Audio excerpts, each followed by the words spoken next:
Les tutos de Roro, partie 2 sur mes charges de copro. C'est reparti. Alors, on va prendre les vrais chiffres de notre vrai copro, du vrai budget, des vraies factures. Attention, c'est des gros chiffres, ça peut faire tourner la tête, n'ayez pas peur. On est nombreux à payer, ça passe. On a voté un budget de 291 517 euros. Ça, c'est ce qu'on avait prévu pour un an de fonctionnement de la copro. Dedans, il y a quoi?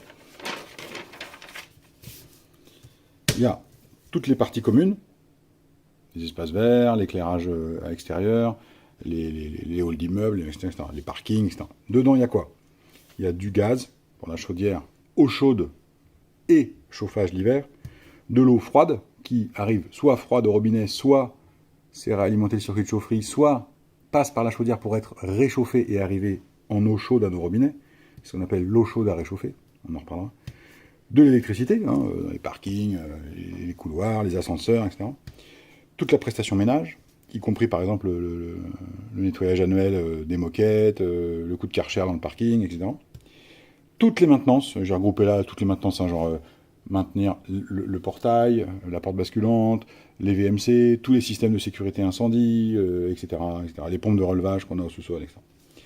Les honoraires du syndic, puisqu'il faut bien les payer, Altaria, les espaces verts, les assurances. N'oubliez pas qu'on doit avoir une assurance multirisque copro spéciale, avec aussi une assurance juridique, etc. C'est des très gros montants, ça. Les fameux compteurs individuels qu'on a, c'est de la location, c'est pas anodin. Et là, ici, vous verrez, je vous les ai mis par ordre décroissant de montant. De montant réalisé, pas montant budgété. Le total des parties communes, le budget était d'environ 200 000 euros. On a une sous-catégorie parking. Pourquoi? Parce que ça va se répartir sur les appartements, ça va se répartir sur les places de parking. Ceux qui en ont une seule, ceux qui en ont deux, ceux qui en ont pas, je crois qu'il n'y a qu'un seul appartement qui n'a pas de place. C'est anecdotique. Évidemment, on ne va pas avoir la même répartition. Donc on avait 19 200 euros de prévision budgétaire. On va voir qu'il y a un petit souci de décalage, mais c'est pas très grave. Et puis après, on a nos 4 bâtiments, 71, 73, 75, 77, pour lesquels on va, alors, dans les chiffres que je vous montrerai, il y a une partie de l'électricité et du ménage qui se retrouve là. J'ai fait le total là-haut, puis après ils se ventilent sur les bâtiments. Pourquoi? Parce qu'ils n'ont pas tous la même taille. Donc le prix n'est pas le même. Mais du coup, il est logique aussi de ne pas le ventiler sur le même nombre de personnes, parce que quand on prend le 77, qui est beaucoup plus petit que le 75, c'est normal qu'on ait par exemple près de 10 000 euros, 9 000 euros d'écart de budget, mais du coup, il y a plus de monde à payer une plus petite somme ici, donc grosso modo, ça revient au même. Et donc, si on fait le total de tous les chiffres que vous avez vus là, on retombe sur nos 291 000. Donc, cette copropriété, par an, pour fonctionner, elle a besoin de 291 517 euros. C'est quand même pas mal. 300 000 euros. C'est des gros montants. Et sur des gros montants comme ça, la dérive s'installe vite, et en même temps, on peut aussi avoir sûrement des leviers pour baisser tout ça et faire qu'on paye moins de charges. L'étape d'après, là-dedans, ce qui est intéressant, ça c'est ce qu'on avait prévu. Mais qu'est-ce qui s'est vraiment passé? Donc c'est de mettre en face ici le réalisé, c'est-à-dire on prend toutes les factures de juin 2021 à mai 2022, et là, arrivé en octobre, on commence à avoir un bon recul, il manque encore une ou deux factures, mais grosso modo, on a quasiment tout, c'est pour ça qu'on peut arrêter les comptes, et c'est pour ça aussi qu'on le fait tardivement, parce qu'on veut être sûr d'avoir toutes les bonnes factures, surtout la première année, pour être carré. Donc on y va en face, je vais mettre le réalisé. Alors attention, parce qu'il y a des écarts, mais au global, allez, on va commencer tout de suite. On va commencer tout de suite au global pour pas se faire trop peur. C'est un global qui va changer, j'espère un petit peu à la baisse, parce qu'il y a des petites erreurs d'imputation, il y a des trucs qu'on veut récupérer sur Cogedim, par exemple, qui nous doivent un peu de sous sur 2-3 trucs, des maintenances de VMC, par exemple, qui sont refacturées à Cogedim parce que c'est lié à des erreurs d'installation. Il y a un geste commercial que le conseil syndical a négocié aussi, donc qui va faire quelques milliers d'euros en moins. Donc pour l'instant, avant ces ristournes, on est légèrement au-dessus. On est à 297, 218 pour être précis, mais moi, je pense qu'on va globalement atterrir. Ça, c'est une bonne nouvelle, ça veut dire que il n'y a pas une grosse régule de charge qu'on va tous se prendre sur la tête. D'accord? Le total, il est bon. Après, on va voir qu'au sein des postes à l'intérieur, là, il y a des gros écarts. Par exemple, les budgets de chaque bâtiment avaient été pas mal surévalués. Tant mieux, ça fait de l'argent en plus qu'on va réutiliser ailleurs, mais vous voyez par exemple là le 12 500 du 77, en fait on a pour l'instant réalisé 8 867. Le 21 500 du 75, celui-là on est à 11 278. Vous allez voir pourquoi, parce qu'il y a une explication à tout ça, évidemment, comme d'habitude, il y a toujours une explication à tout. Là, on est à 11 208, ici 11 711, ouais c'est ça, 711. Alors, j'ai détaillé le 71, mais les autres bâtiments ont les mêmes lignes. Hein. Qu'est-ce qu'il y a dans les charges spécifiques d'un bâtiment? Il y a le ménage, l'ascenseur, maintenance de l'ascenseur, hein. Toute l'électricité qu'on appelle services généraux, LG, c'est-à-dire le vigiclé, les lumières, l'ascenseur, la VMC, etc. La maintenance du système sécurité incendie, SSI, système sécurité incendie, c'est-à-dire il y a des trappes, il y a une colonne sèche pour que les pompiers puissent amener de l'eau dans les étages au cas où. Voilà, et tout ça sont des équipements qui doivent se maintenir, donc il y a un contrat de maintenance. La fameuse VMC, il y a un contrat de maintenance dessus. Souvenez-vous, pour ceux qui sont là depuis le tout début, on avait financé des protections emménagement. Hein, pendant 2-3 mois au début, on avait des plastiques, des cartons partout pour protéger les moquettes, les murs, pour que les premiers emménagements n'abîment pas les espaces communs qui étaient tout neufs. Et donc si on regarde, par exemple sur le 71, donc combien tout ceci a réellement coûté sur l'année, le premier exercice. Donc on a par exemple le ménage, je ne mets pas les virgules, le ménage on est à 6 505. Pour nettoyer un bâtiment par an, c'est à peu près le même montant partout. Hein. La maintenance de l'ascenseur coûte 1 784 € par an.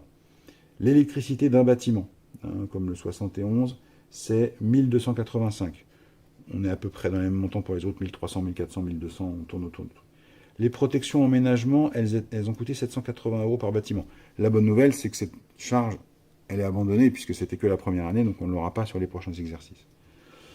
Ensuite, on a la maintenance de sécurité incendie, c'est pas très très cher, hein, c'est dans les 300, attendez, je dis pas de bêtises, 504 €, pardon, 504 €. La VMC 204, finalement pour toutes les emmerdes qu'on a eues, c'est pas très cher. Et puis, bah, c'est bon, c'est parce que j'ai mal croisé, mais voilà. Bon, il y a des petites astuces aussi, des histoires de badge.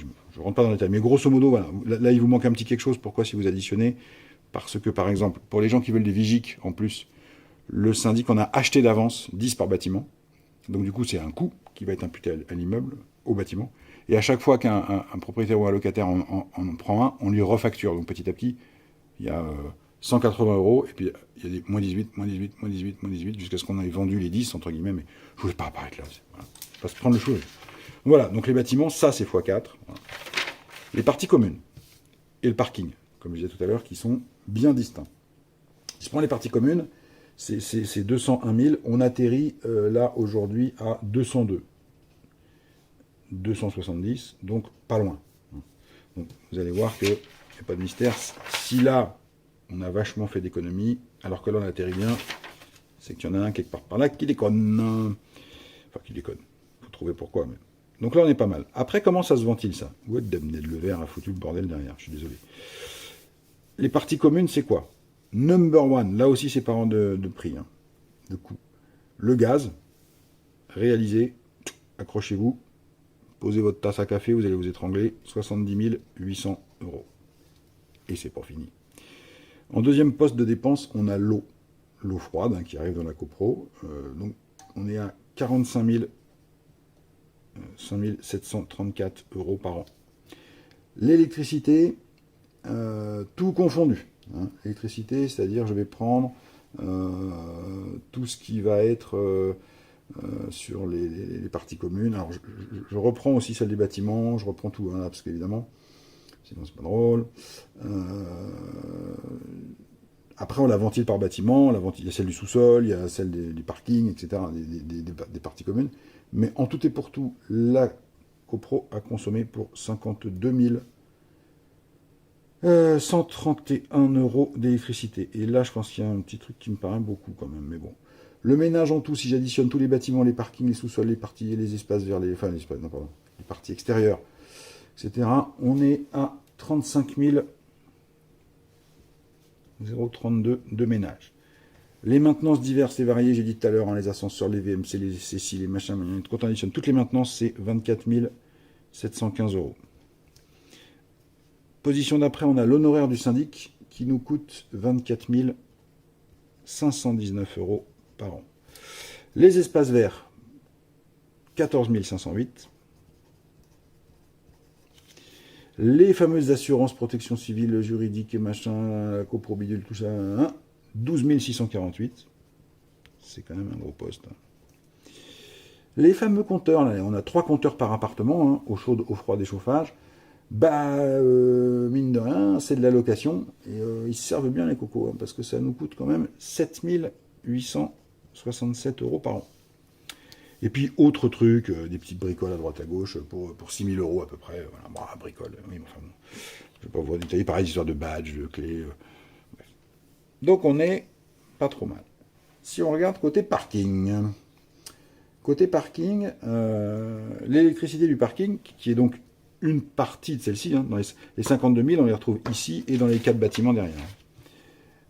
L'électricité parking, je pense que c'est là qu'on a un souci, je pense, peut-être simplement de reporting du compteur, hein, parce que Enedis est venu faire un relevé détaillé avant-hier, hein, ou hier, je sais plus, hier, parce qu'on aura demandé un audit, hein, parce qu'on a des choses qu'on ne comprend pas sur la consommation, parce que là, ici, sur l'électricité parking, on est à 47 000 € et 87 €.